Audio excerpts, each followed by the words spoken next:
Colomiers-Oyonnax, c'est l'un des grands chocs de cette troisième journée de Pro D2 au stade Michel Bendichou. Les Oyomens viennent de remporter leur première victoire de la saison à domicile face à Vannes et ils démarrent bien cette partie. Regardez les Columérins qui se mettent à la faute sur cette première action. Fabrice Catala qui soulève le joueur et le fait tomber sur le flanc. C'est un plaquage dangereux, pas de carton mais pénalité immédiatement convertie par Jérémy Gondran. 3-0 pour Oyonnax. Manny Edmonds, le nouvel entraîneur des trois quarts oyonnaxiens, le regard fermé. Il faut dire que c'est un très gros combat dans cette entame de match. Les Columérins qui pilonnent dans les 22 mètres. Et la faute oyonnaxienne au sol. Le buteur de Colomiers, Joris Cazenave, égalise sur pénalité 3 partout.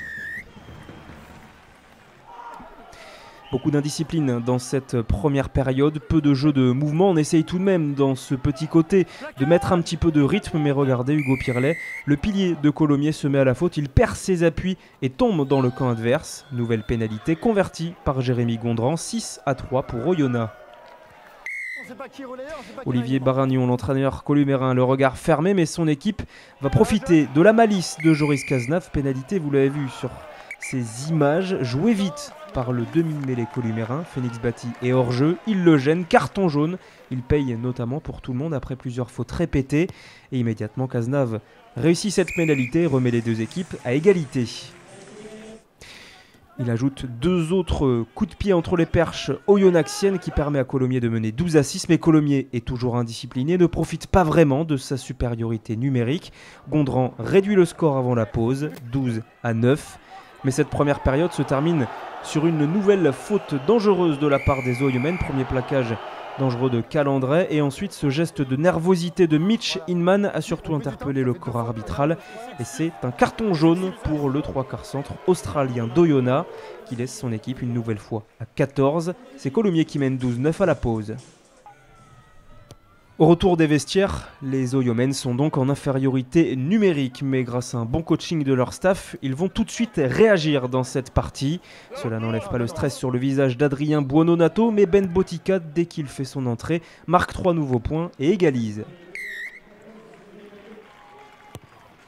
Puis c'est Kylian Jaminet qui, sur cette pénalité lointaine, permet à Colomiers de reprendre l'avantage 15-12 puis 18-12 avec une nouvelle pénalité de Cazenave.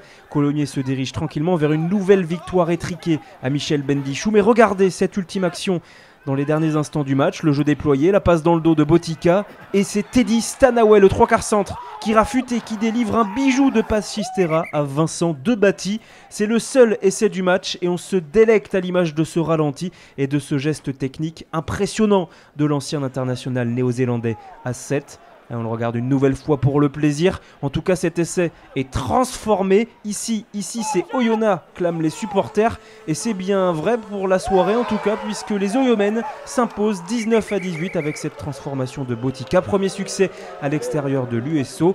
Colomiers peut se mordre les doigts et s'incline pour la première fois de la saison à domicile.